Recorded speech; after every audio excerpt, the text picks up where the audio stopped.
All right. Well, good evening, everybody. My name's Dave Leahy. I do think I do know most everybody on here. And tonight, the Advancement Committee has asked that the PTAC Special Needs uh, Scouting Committee present advancement for youth with special needs. This presentation is actually a national presentation, which we've modified just a little bit just to customize it for PTAC. But certainly, if you have any questions, bring them up. I may answer them right away, and I might say, well, wait to see that next slide. But certainly, questions are welcome. Tom Wetzel is going to kind of monitor the chat. So if you just want to put something in the chat, that's fine too. Otherwise, I am going to share my screen and get started. Let's see here. Can you see? I'll see that now. All right. There we go. All right. Got everything out of my way. So as I said, the presentation, we modified it a little bit for Pathway to Adventure Council. Just get right into it. Oh, no, don't tell me that. Doesn't want to let me advance. There we go. All right. So as I think we all know on here that scouting is for everybody. We do not discriminate it for any reason whatsoever. We look forward to having scouts of all abilities participate in the program. And it has been shown actually to benefit all the youth in the units that scouts with special needs have, be it physical or other invisible special needs.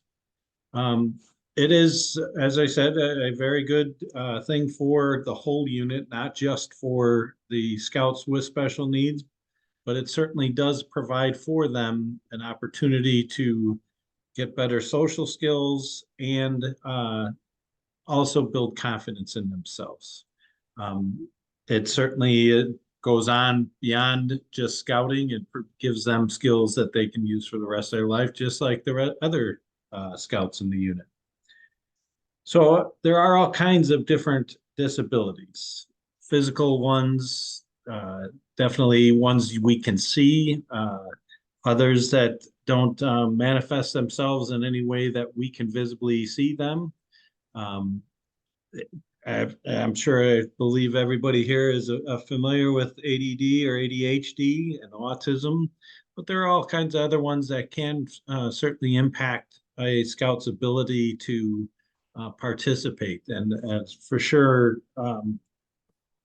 many youth with disabilities don't just have one of these, but may have a multitude of them. Way back when,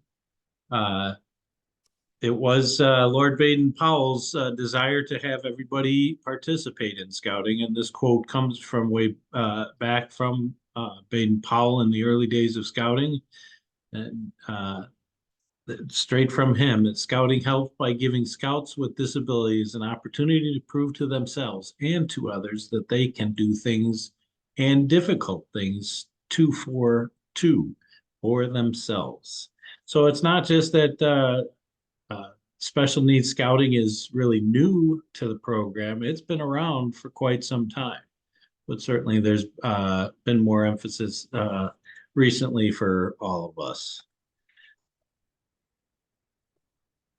Certainly part of what we do want to keep in mind is the guide to safe, the guide to advancement, excuse me, and utilize that in how we address advancement for anyone in scouting, including scouts with special needs. Why should scouting have youth with special needs? As already spoken, we've got those scouts have value to the whole program, to the unit that they're in. It provides association to other people for them and growth in the community. it is beneficial in both directions, not just for the youth with the disability. So what we need to do and to make sure that things are done correctly as a unit, you need to start documenting the disability. Even in Cub Scouts, certainly it is something you want to be aware of. Hopefully the parents will provide you some information so it will help. One way to get that information to start the conversation anyway is to, as a unit, have a sheet that you give out to new families as they come on board, asking them about themselves, what they like to do, if there's any difficulties, anything that they want to let you know. It's also a form you can use to ask if they want to be part of the unit and help out in that way too. So you can combine that and get two things for one. So with their application, you certainly, if you are going to um, look for extension beyond the age of eligibility, you need to have a number of different things in place. And here's a list of those things. I'm not gonna, I don't want to just read off the script here, but it must include the full health form, a letter from the unit leader, and a statement from the health professional. If for those of us who have had youth with special needs in a school setting, the IEP is the individualized education plan.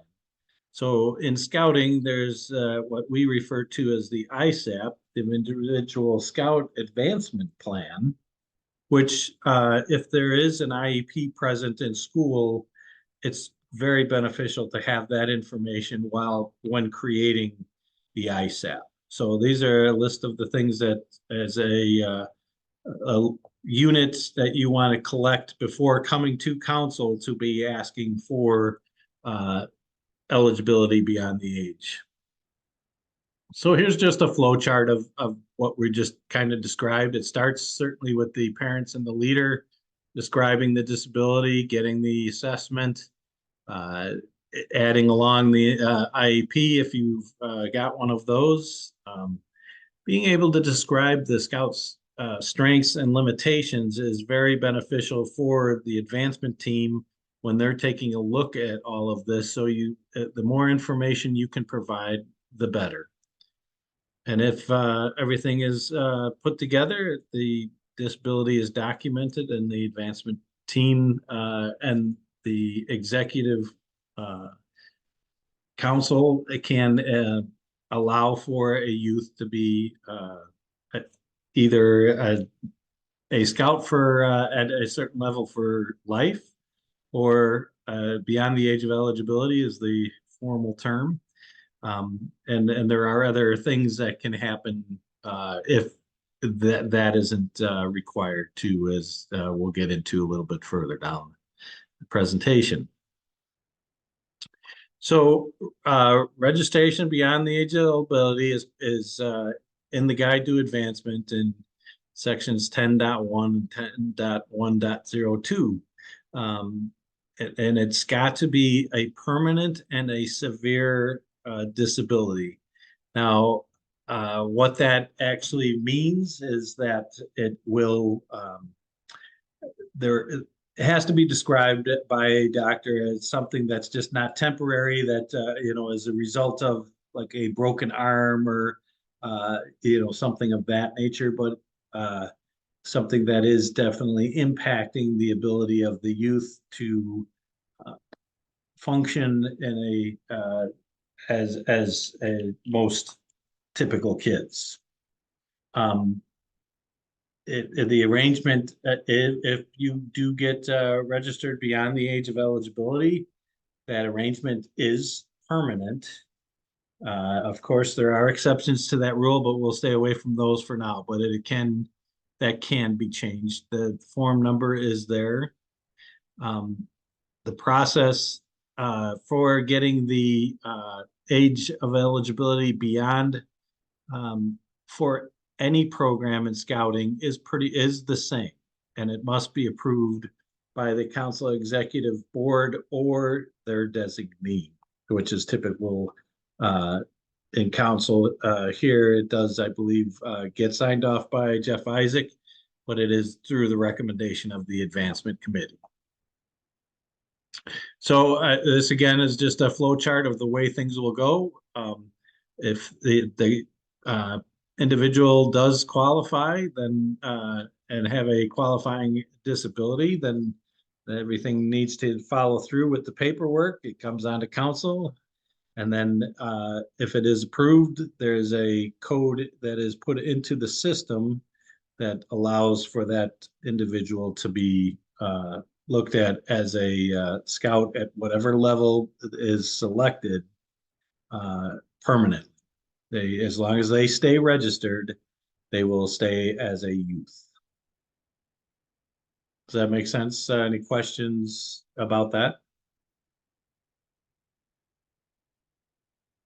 All right, hearing nothing. Certainly go ahead and stop me if you do have any questions. Here's just a list of some of the things that are, I guess, understood or accepted as severe eligibility requirement meeting disabilities. You may have, like I said, there's not one of the things that is accepted is that some of these, an individual may have multiple disabilities, may not have one that is severe enough to cause them to be eligible for beyond the age of eligibility, but it put all of them together, and yes, then now they will qualify.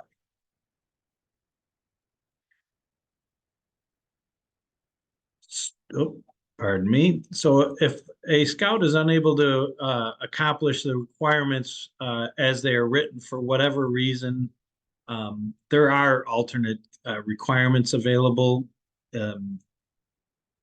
Obviously, for scouts registered beyond the age of eligibility, and the requirement is that they if there is a something that is impacting the individual that's going to last for more than 2 years. So a broken arm or an injury that is healing and is not going to take that long does not qualify you. But if you have, say, a brain injury from a car accident or something catastrophic like that happens, there are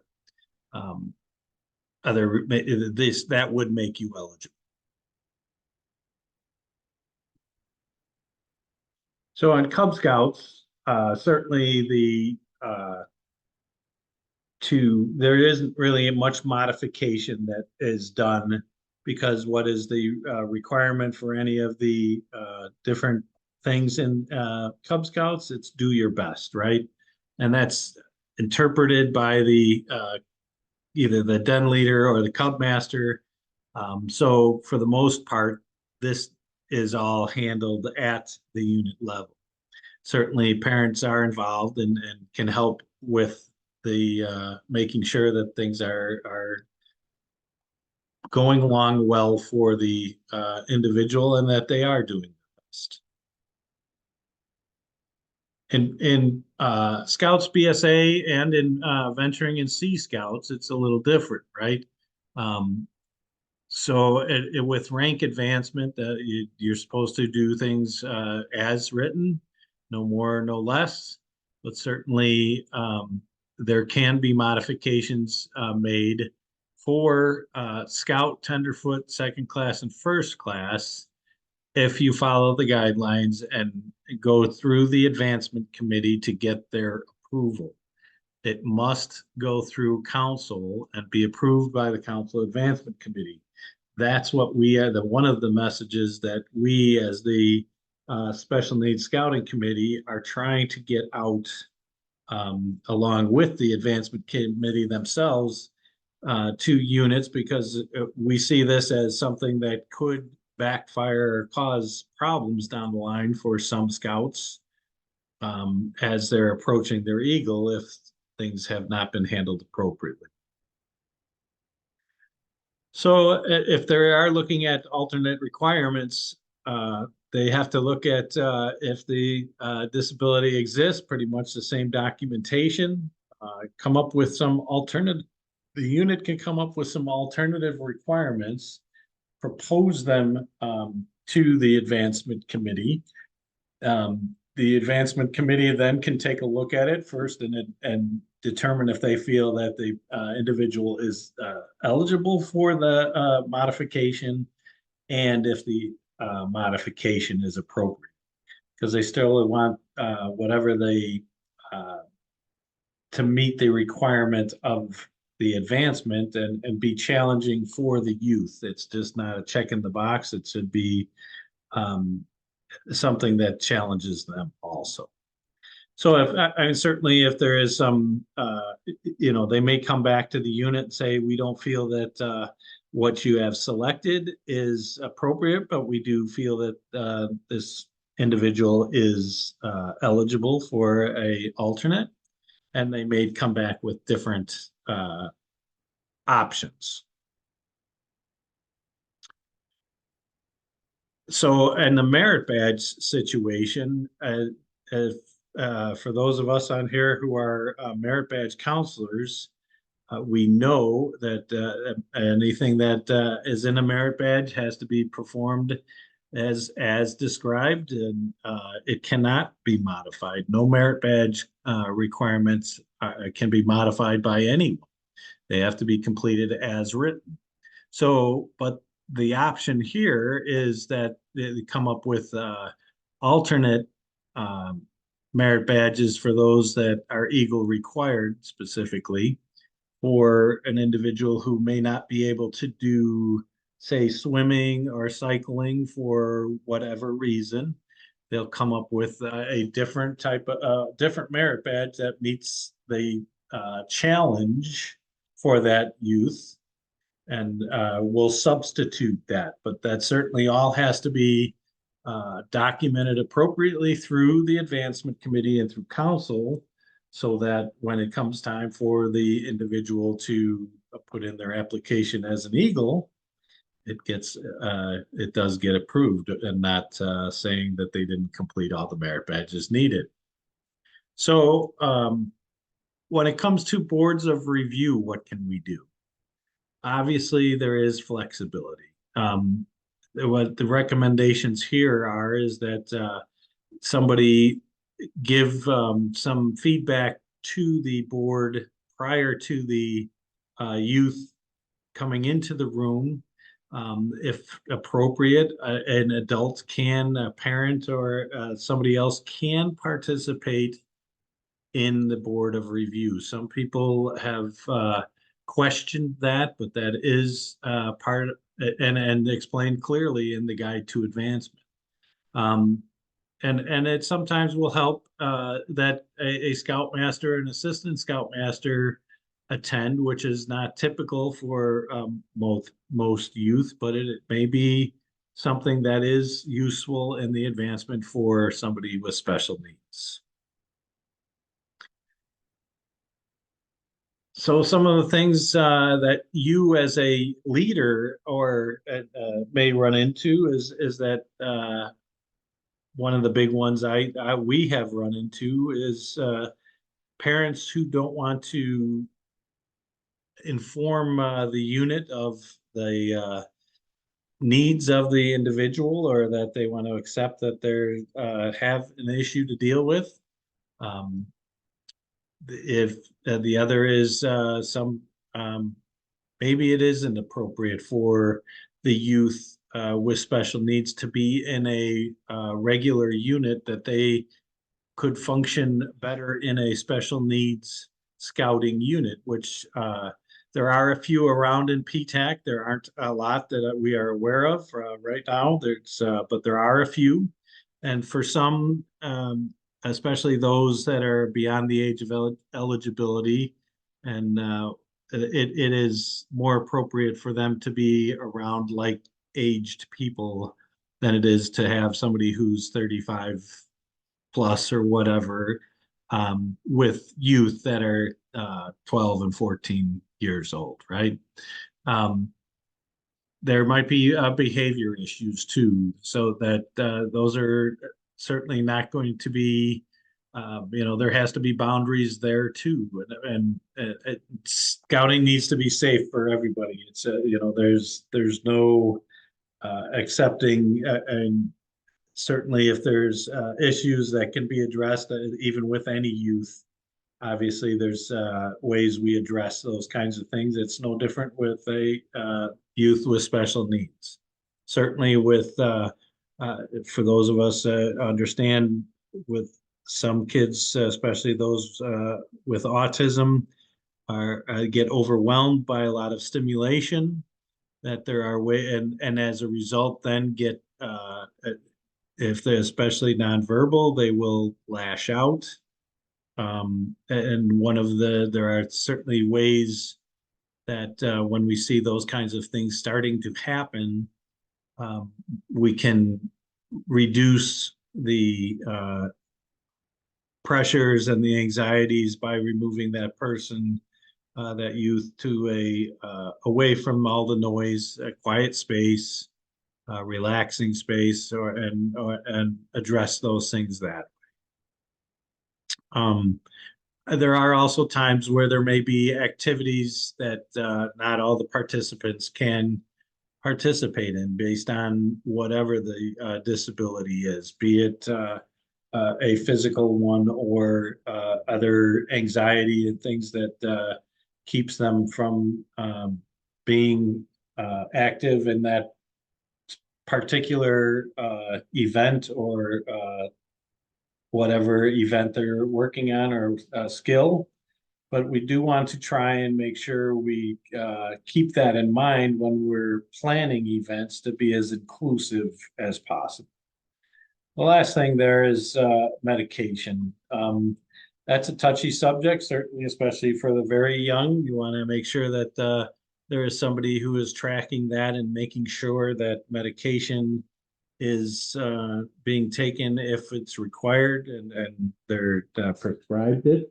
We want to make sure the youth aren't taking vacations from their medication while they're off at camp and things like that, because that certainly can manifest itself in other issues, uh, and displays of behavior that are not typical for that individual at other events. So that's certainly things to be aware of. So earlier we had talked a little bit, or I mentioned the ISAP. And what is it? It's specifically the individual Scout Advancement Plan.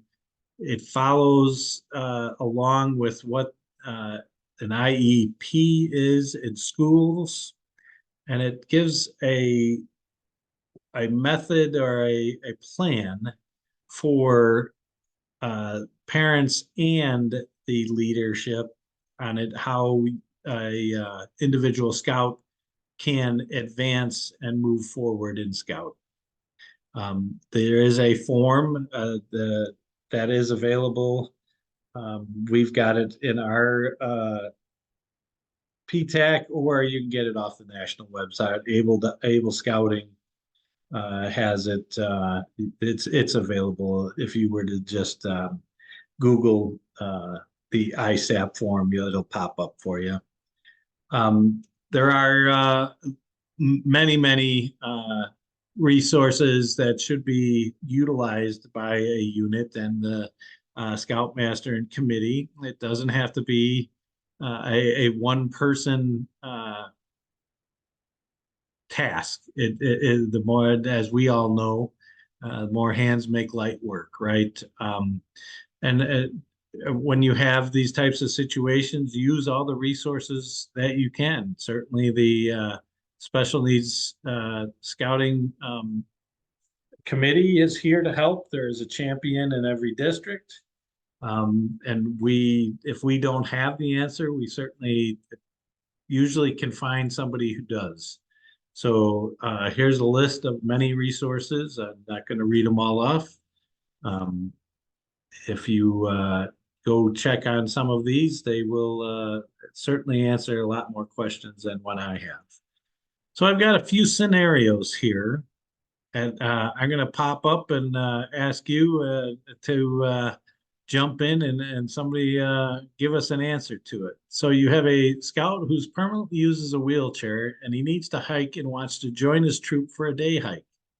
Is this considered scouting if he is in his wheelchair? Who's going to answer that one?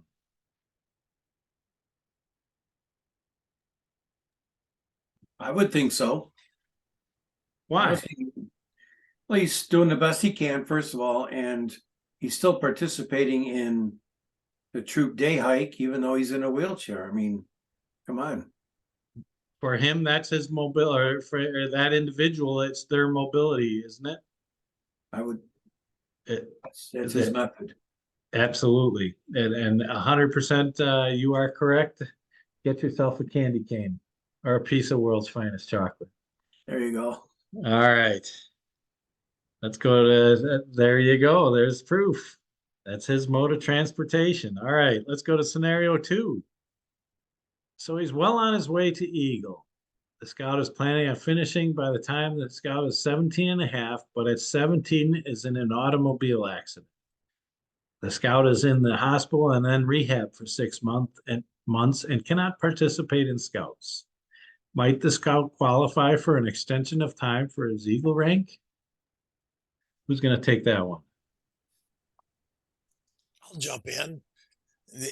The short answer is yes, he would qualify because to qualify for an extension, it has to be something that was unanticipated and something he could not have foreseen and would significantly impact his ability to complete. This certainly qualifies for that. Give that man a star. Exactly right. All right, scenario 3. You got a scout who's 17 and a half and realizes there will be enough time to finish Eagle. The scout has a learning disability and applies for an extension in time. Should this be approved or disapproved?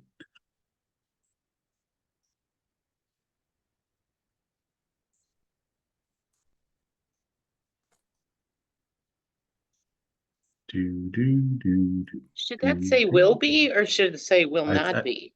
I think it should say will not be. Honestly, Otherwise, it doesn't really make sense. yeah. Yep.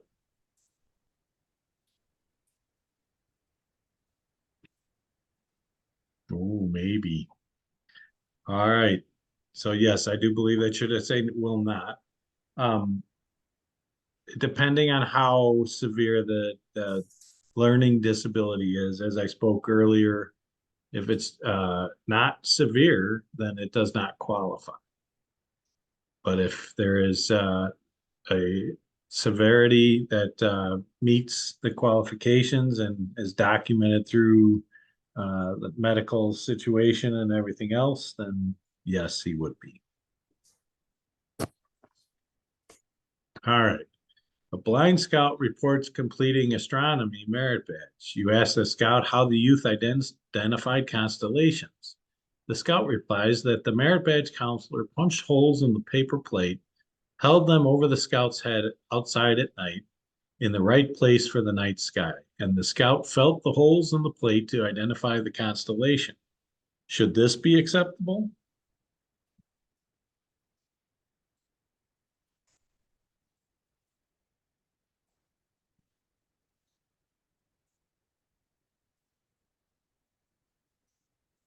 Well, I'm going to tell you yes. Yeah.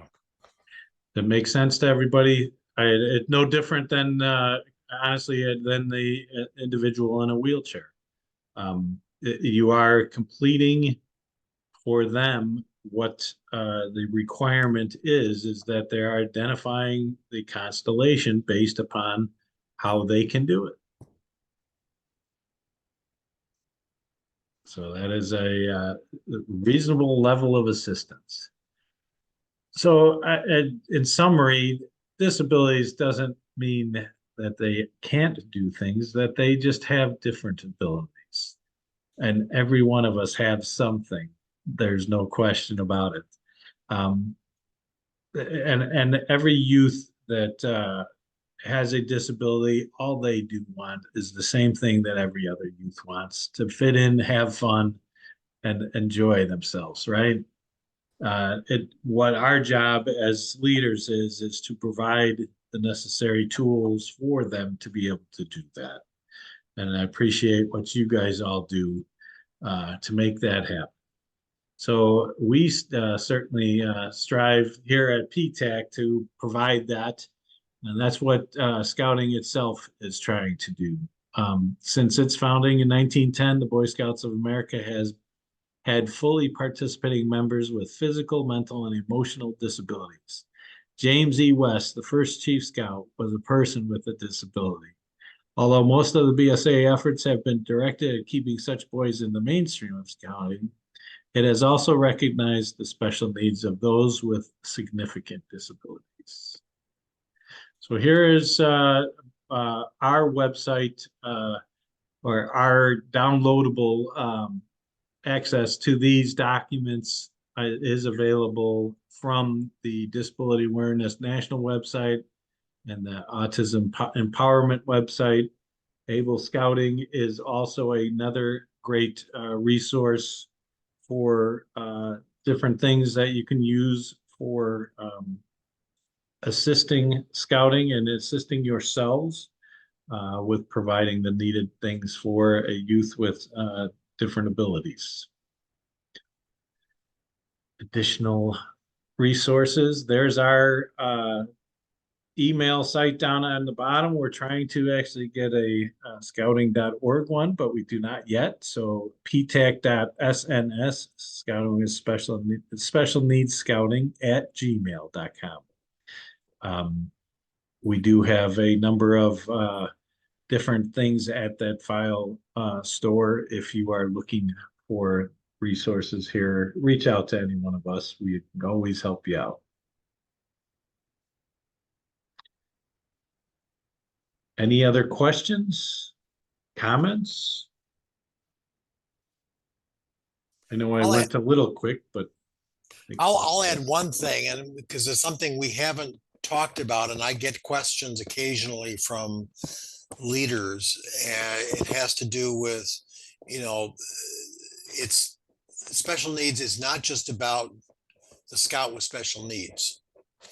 It's also about all the other scouts in the same troop, assuming that you have a boy or a girl in this case would have autism, for example. And I've witnessed this. And we had a scout who had autism. He's an Eagle Scout. But the thing that impressed me so much about the troop was the fact that the other boys were so supportive of this scout with special needs. And they weren't protective of him in the same way that you might think, but they are very supportive of him. And what it taught them was empathy in a way that they lived it. And they benefited greatly from having that scout in that unit. 100% agree there. 100%. That's why I tried to make that comment earlier in the presentation, but you are 100% correct. In fact, I think it helps the able-bodied youth more than it helps. They don't even realize how much they're gaining from it. Like you said, Exactly. empathy and other things, patience, all of it. Right? Monica, is there anything we can answer for you? No, thank you very much. This is very informative. I did take some screenshots so I could share with the Cub Scouts. I agree this needs to be documented as early as possible so that we could help the kiddos as much as we can going Absolutely. along the line. And that we are not all alone. We have a very good support system in place. And I want to thank you guys very much for doing that. Our pleasure. I'm going to stop the recording now and